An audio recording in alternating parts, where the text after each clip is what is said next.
Muy buenos días, estamos aquí de nuevo en el programa Mexicali Diverso. Ahora contamos con la presencia de un líder joven, que esto es muy importante porque yo siempre he profesado la renovación generacional.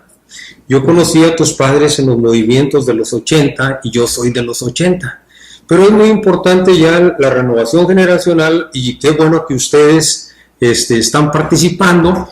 En este caso, León Fierro Reséndiz, él es ingeniero.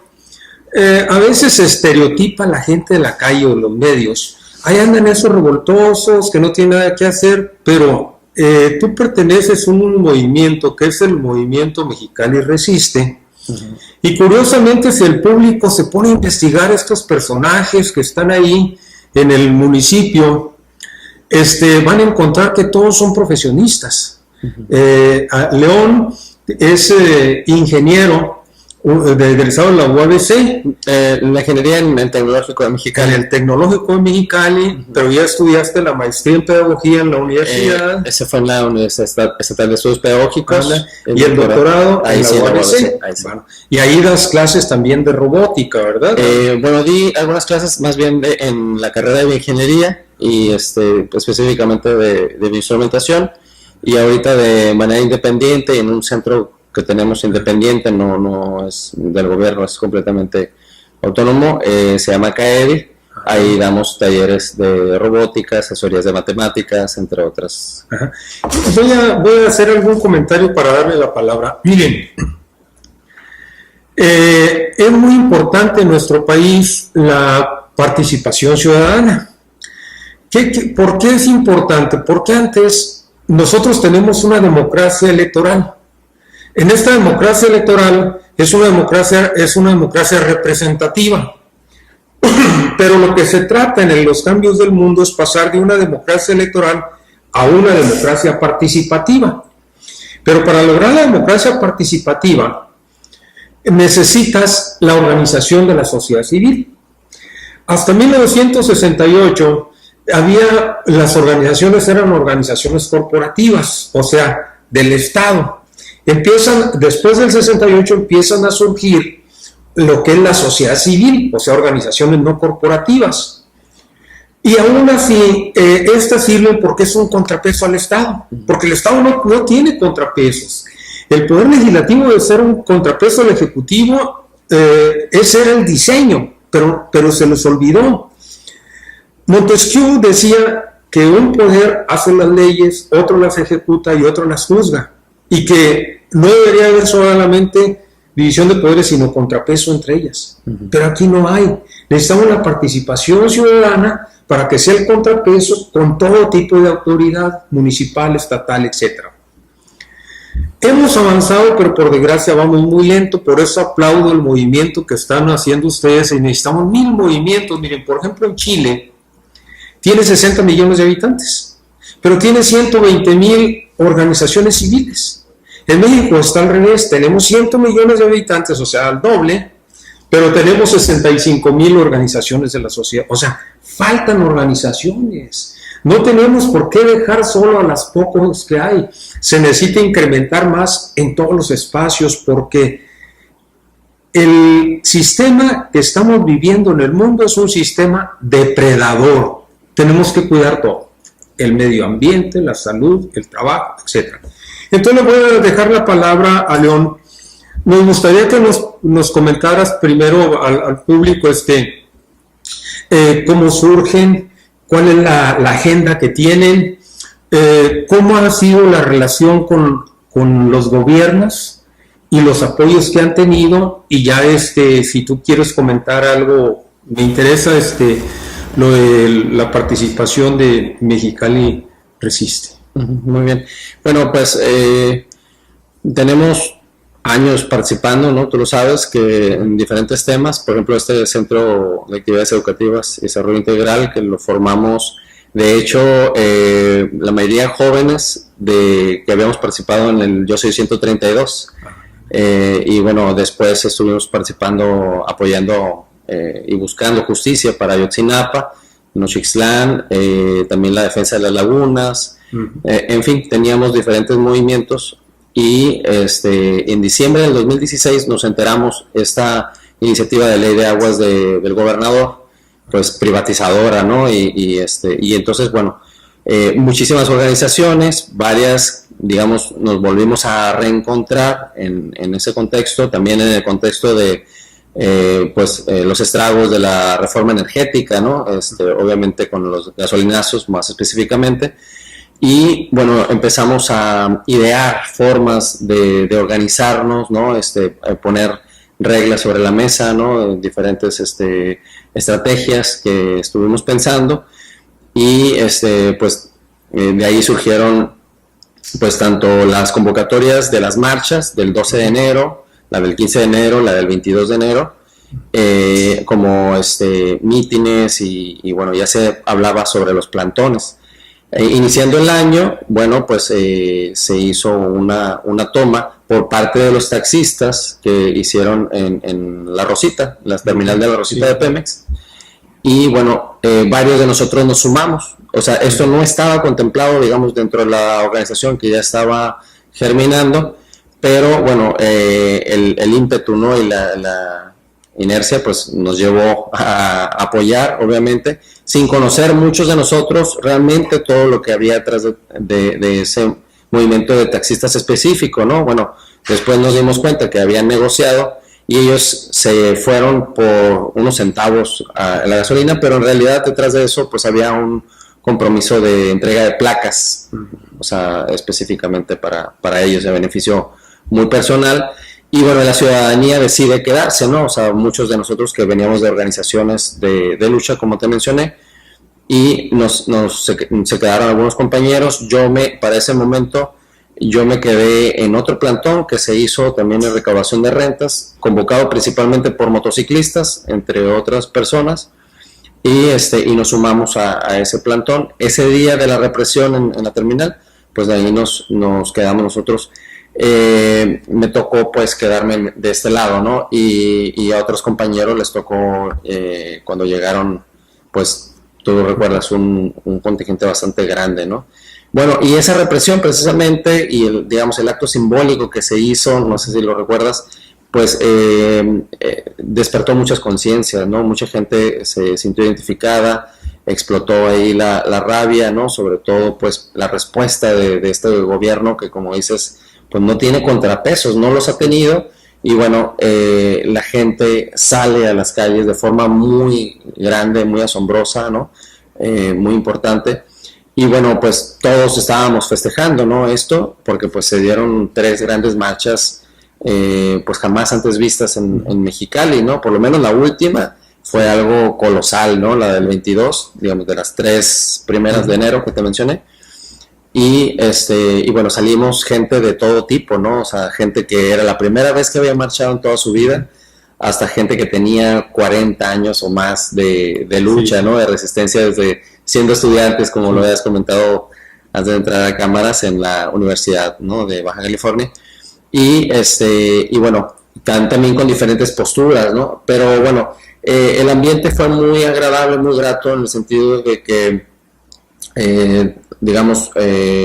fue un movimiento muy incluyente, muy amplio, ¿no? Y muy tolerante, ¿no? Sobre todo al principio.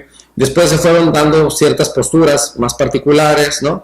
Y empezaron, digamos, varios grupos a definirse, ¿no? A definirnos dentro de los que ya estábamos trabajando, principalmente. Y empiezan a surgir nuevos grupos. Está el Comité Ciudadano de Defensa del Agua, ¿no? Principalmente ejidatarios, aunque también hay de diferentes partes. La Resistencia Civil Pacífica, que el que más se identifican es a Fili, ¿no? Maestros de resistencia, están el Comunidad de Baja California Resiste, ¿no? Hay diferentes grupos, pues, algunos de reciente formación y otros que, digamos, retomaron su causa, ¿no? Y bueno, muchos de nosotros pues nos identificamos como Mexicali Resiste, y hay gente que apoya, digamos, todos los movimientos sin definirse por uno, ¿no? Y bueno, yo pienso que esto que mencionas precisamente es algo de lo enriquecedor, precisamente esa diversidad, ¿no? De posturas, pero que al final de cuentas estamos sobre un mismo tema, principalmente el tema del agua, ¿no? Digamos, todos pues estamos en contra de la corrupción o de la impunidad, ¿no? De las injusticias, pues queremos un estado de bienestar para la comunidad, pero digamos que uno de los temas fuertes, pues el tema del agua, y muy particularmente pues el tema de la cervecería y las desaladoras, ¿no? Las desaladoras, que es una monstruosidad, hablando en temas ambientales, sociales, económicos, ¿no? Para el endeudamiento de Baja California, que sería terrible, ¿no?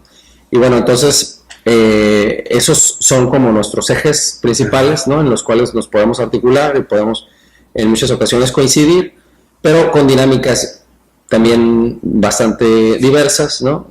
Con, digamos, propuestas y con puntos de acción a veces diferentes, pero bueno, creo que eso también nos hace un movimiento menos descifrable para el gobierno, porque tú lo sabes que siempre está buscando cómo desarticular movimientos, cómo neutralizar a la gente, cómo desacreditar, etcétera, ¿no? Entonces, bueno, esto creo que ha sido una pieza clave para que no hayan podido hasta la fecha encontrar la manera de ponerle un freno al movimiento en defensa del agua en toda la Baja California, ¿no? Y bueno, ahorita me restringí un poquito a Mexicali, hablé de algunos grupos, pero los hay en prácticamente todo el estado, ¿no? Y constantemente, hay que decirlo, se están reconfigurando, ¿no? Constantemente hay un vaivén de ideas y de participaciones, de propuestas que son muy interesantes. Podemos escribir varios libros sobre esto, porque la verdad es que hay gratas experiencias, ¿no? Y encuentros y desencuentros, ¿no? Como siempre, fricciones, etcétera, pero esto lo hace todavía, te digo, mucho más enriquecedor. Pues mira, sería muy importante que sí te dedicaras algún tiempo a escribir una especie de memorias, porque adolecemos mucho esto, vienen, se van y no queda el recuerdo. Y desgraciadamente el recuerdo es un recuerdo oficial, o sea, la versión de esto la va a dar el gobierno. El problema es que, mira, la gente a veces opina mal porque desconoce. Pero yo cuando los veo que están en el Congreso y dicen, mira, ahí están enfadados, es que si hubiera transparencia y rendición de cuentas, no tenían por qué estar ustedes ahí, porque todo el mundo tendría libre acceso a la información. Hoy acaban de ganar ustedes una impresión que tenían que les iban a cobrar no sé cuántos millones. El licenciado Rosales, sí. Sí, el licenciado Rosales, cuando eso por ley son sujetos obligados y deben de otorgársela a la población. Y no sé si supiste, pero querían cobrar más de $1 millón de pesos por esos papeles, ¿no? Porque de manera increíble. Usted va a pedir información. Como individuo hay una ley que se llama la Ley de Transparencia y Rendición de Cuentas y la Ley del Libre Acceso a la Información. Entonces yo tengo derecho a esa información, pero voy a pedir la información al gobernador o al Congreso y me dicen, sí, pero paguen las copias porque... Sí, y entonces cada copia le va a salir a peso y tiene que pagar $1 millón de pesos. Pues no. Mira, el problema aquí, lo que yo te comentaba, los contrapesos, también es del quehacer político. Ahorita, este movimiento de ruptura que hubo con este proceso electoral, la gente ya no quiere más de lo mismo. Entender la realidad que estamos viviendo es muy difícil. A veces tienes que voltear para atrás, pasó esto y no me di cuenta. Quieren candidatos de los mismos que hay. Nosotros tenemos un viejo paradigma priista del político de antes. ¿Por qué no poner a... Mira, yo vi gente de trabajo, a esos no los ven. Quieren ver al traje, a los mismos de los mismos. Este tiempo que estamos viviendo es un tiempo de nudo entre lo viejo y lo nuevo. Los jóvenes deben de tomar el poder. Sí. Y otra cuestión que tú mencionaste que me parece sumamente importante, que me gustaría abordar, es precisamente ese paradigma, ¿no? Y ahorita hay esa crisis, siento yo que es esa crisis paradigmática en el sentido de la democracia participativa y la representativa. Por ejemplo, hay mucha gente que nos dice, pues va muy bien, ¿no? O sea, sí. Aplausos, etcétera, y síguele así, etcétera, los apoyamos, ¿no? Pero necesitamos Mexicali, ¿no? Necesitamos la comunidad de Mexicali, esa participación mucho más amplia, mucho más comprometida de la gente, ¿no? O sea, nosotros no necesitamos saber que a la gente le va agradando el movimiento o lo que en lo personal yo pueda estar haciendo, ¿no? O si estoy liderando bien, como dicen, ¿no? O sea, piensan que uno toma las decisiones del movimiento. No es así. O sea, realmente lo que buscamos en Mexicali Resiste es precisamente una democracia participativa, pero con todo el compromiso que conlleva. Es decir, primero informarse, ¿no? Preocuparse por buscar esa información, estudiarla, ¿no? O sea, adentrarte en los temas. Estamos hablando, por ejemplo, te digo, del agua. Nos fuimos penetrando más hacia lo que eran las relaciones público-privadas. Estudiar lo que eran las asociaciones público-privadas nos costó un tiempo, nos costó hablar con abogados, con economistas, vino gente de la Ciudad de México, fuimos algunos también a capacitarnos, ¿no? Y entender qué tan dañino eran las asociaciones público-privadas y si en otros países podía ser posible, ¿no? O sea, si a lo mejor era el tema de la corrupción en México, y que, bueno, a lo mejor evitando la corrupción podía esto llevarse a cabo. Nos dimos cuenta que no. Nos dimos cuenta que las relaciones público-privadas pues, es un diseño neoliberal, ¿no? Que está caduco, que en los países incluso más desarrollados en el mundo ya van de reversa. O sea, viene un proceso de desprivatización a nivel mundial y principalmente en lo que es el tema del agua. Entonces, bueno, te digo, esto fue un proceso que nos llevó debates, foros, talleres, leer un montón, ¿no?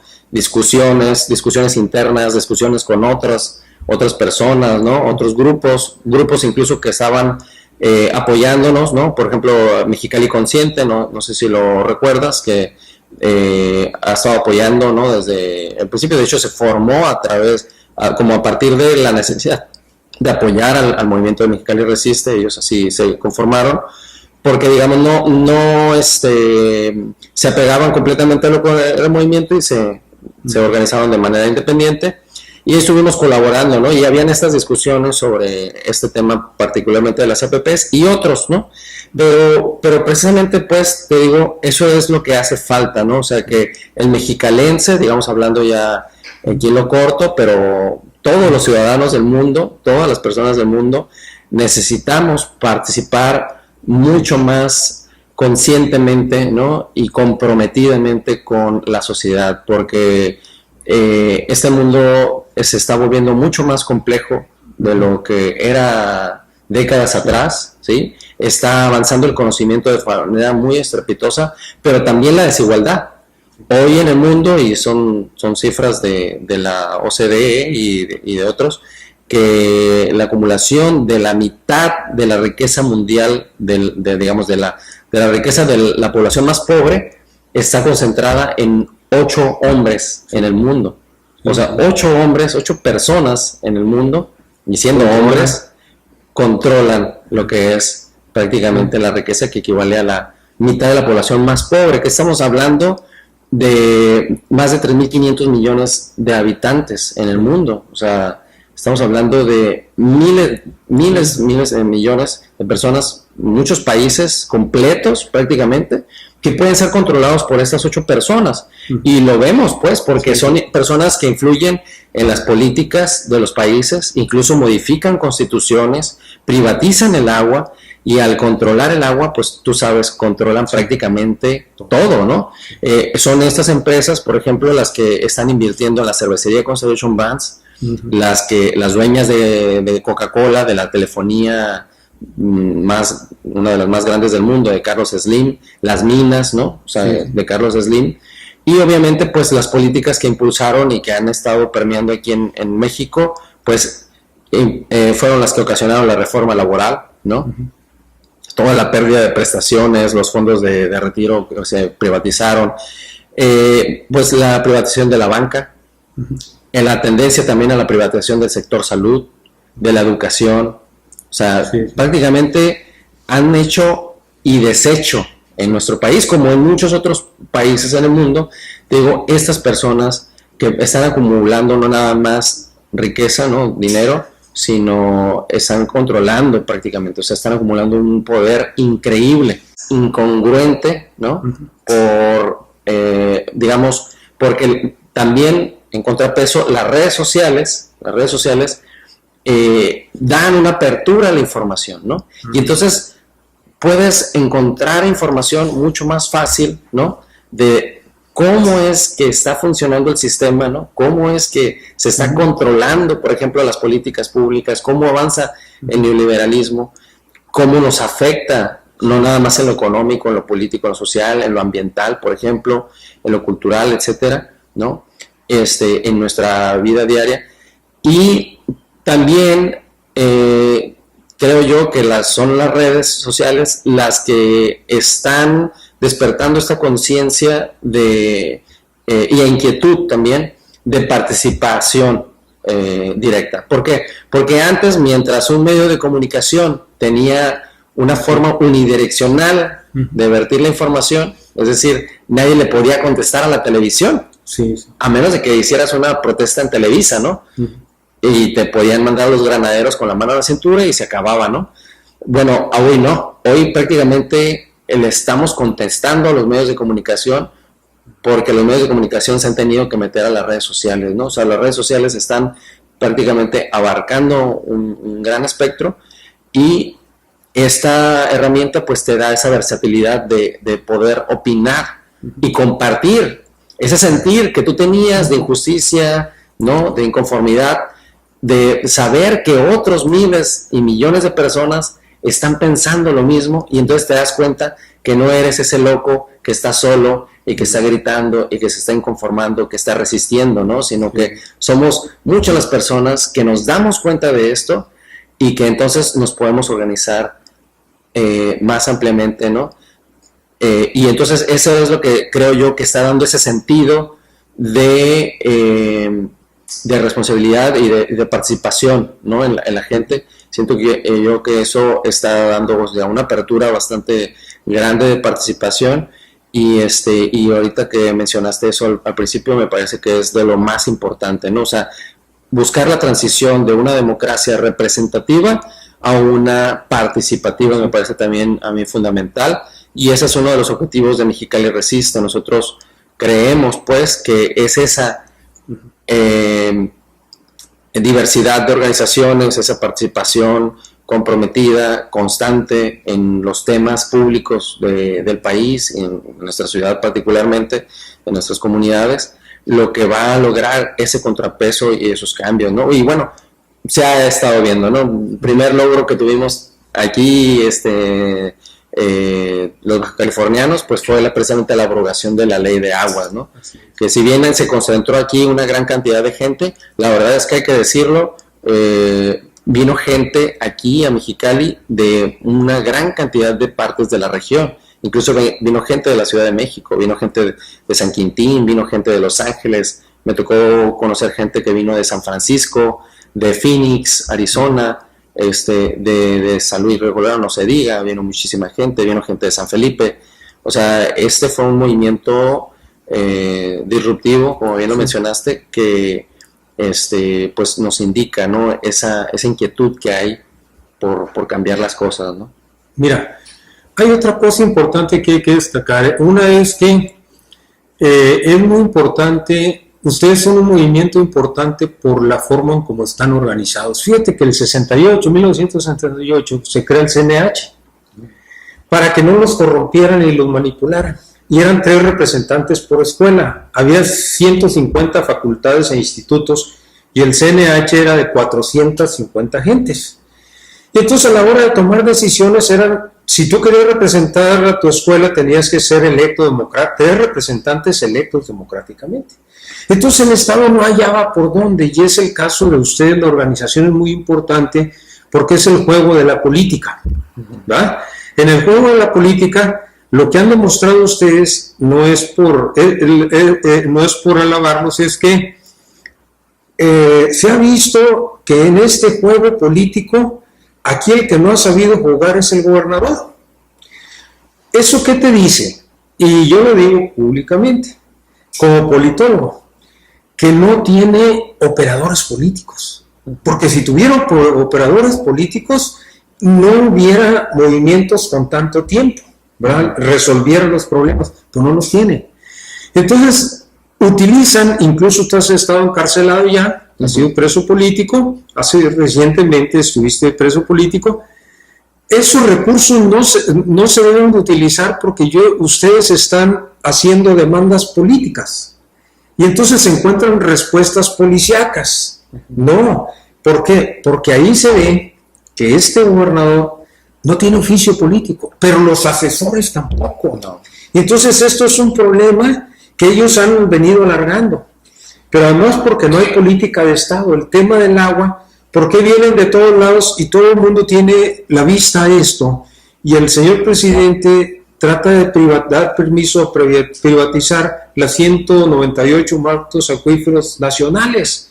Pues no, ¿verdad? Entonces, y como dices, todos los países que han tenido estas políticas han dado marcha atrás. Lo importante es que Mexicali Resiste sigue, ¿verdad? Sigue en pie de lucha. Una pregunta que haría es, dentro de ustedes, siempre que hay grupos, que hay un grupo, hay un movimiento, entran otros movimientos a apoyar, pero luego cada quien quiere lucrar. Bueno, muchos quieren lucrar. Ha pasado, sí. Y entonces ustedes tienen que, por eso, había una discusión de por qué cuidar la independencia, pero también es un riesgo la pura independencia sin buscar alianzas políticas.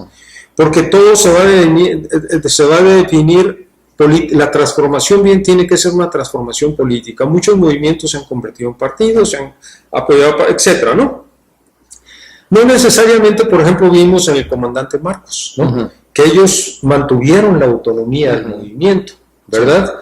Y entonces se mantienen, los procesos son más lentos, porque allá se está cambiando Chiapas, de abajo hacia arriba, pero esos procesos son muy lentos. Son lentos, sí. ¿Verdad? En el caso de ustedes, políticamente no están ahorita vinculados con partidos, no van a apoyar candidatos, el movimiento trae su agenda. ¿Así es? Así es, sí.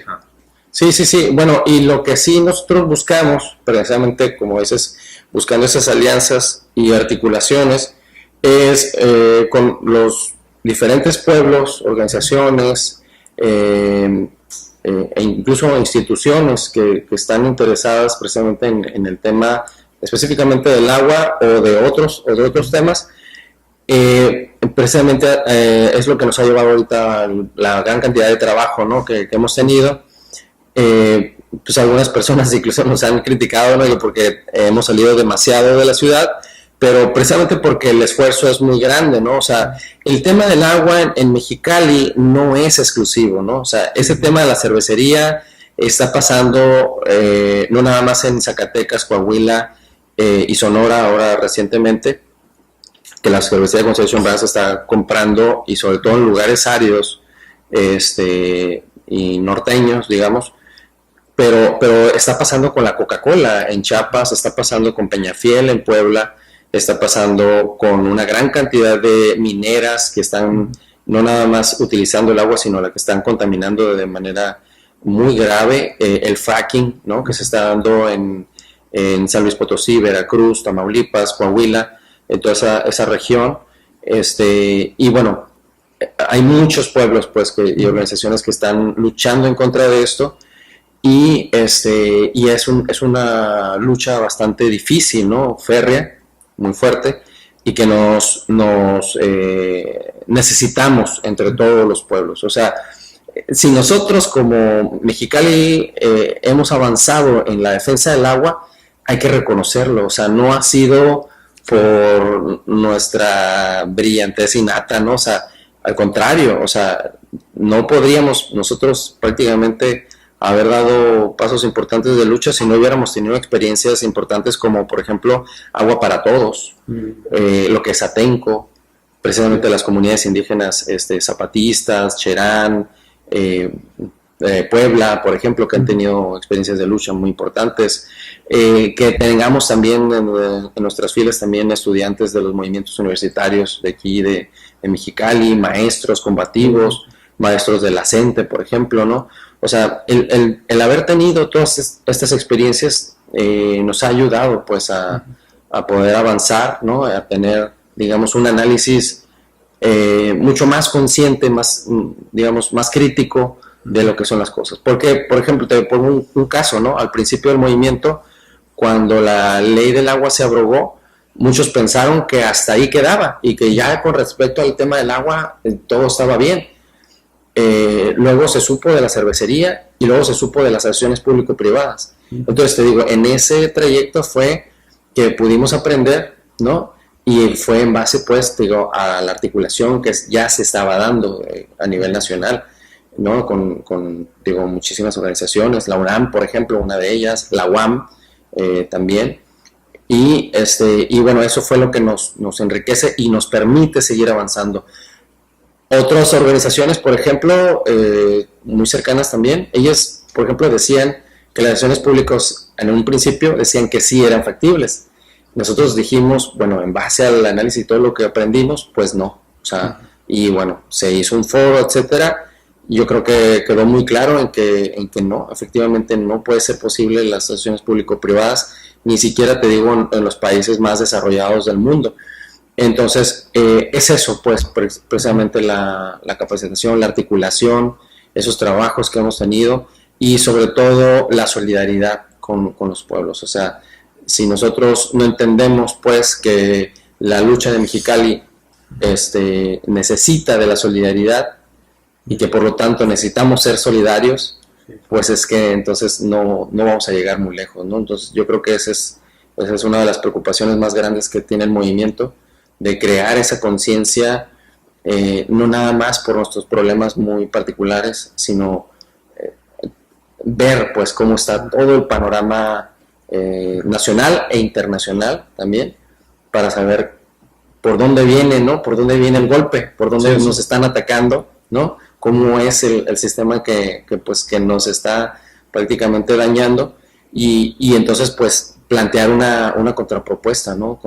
Buscar la resistencia, buscar la lucha, buscar alternativas a ese sistema que pues prácticamente no nada más está dañando económica y socialmente a la sociedad, sino culturalmente y sobre todo de manera ambiental, ¿no? Con temas tan importantes como lo que está pasando, la desertificación, la contaminación de los mares, el aire, ¿no? Aquí en Mexicali, increíblemente como el día de ayer su carne vuelve a provocar un incendio enorme y se multa, por ejemplo, a las familias que hacen una pequeña fogata o a alguna persona que tira una basura y no pasa absolutamente nada con estas mega empresas, ¿no?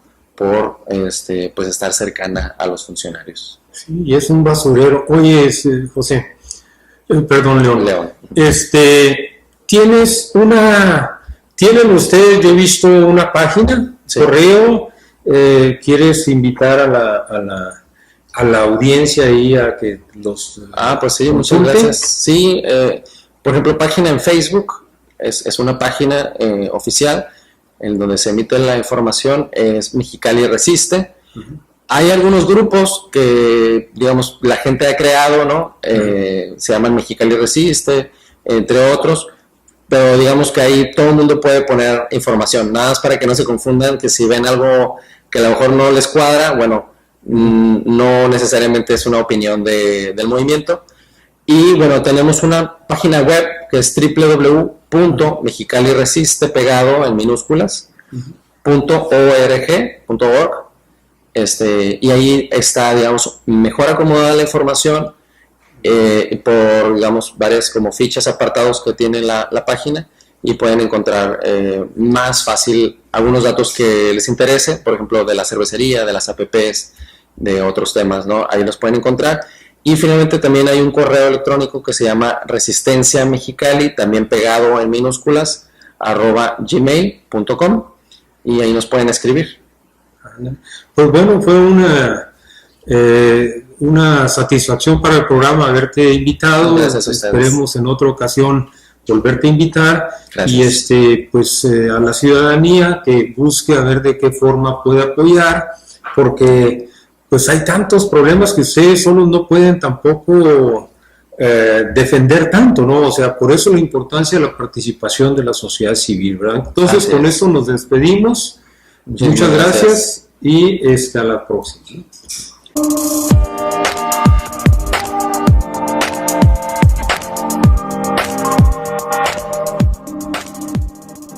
Ecoplants es una empresa artesanal, familiar y de mujeres comprometidas con mejorar la calidad de vida de las personas.